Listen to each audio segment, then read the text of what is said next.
On Thursday, September 28, 2023, overall the markets today were bullish.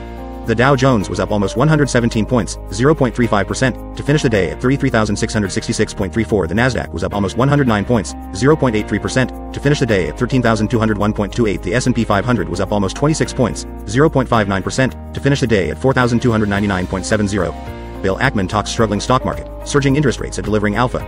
Expect an upwards bias in the markets for the next 24 hours.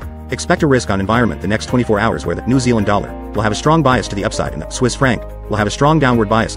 The strongest currency pair over the next 24 hours with a strong upward bias will be the New Zealand dollar, Swiss franc, followed in second place with a downward bias the Euro dollar, Canadian dollar. Both currency pairs are sitting at extreme high and low prices. Expect a decent sell-off in the New Zealand dollar, Swiss franc, and rally in the Euro dollar, Canadian dollar. Remember, this information is not trade advice but to be used for educational purposes only. Good trading.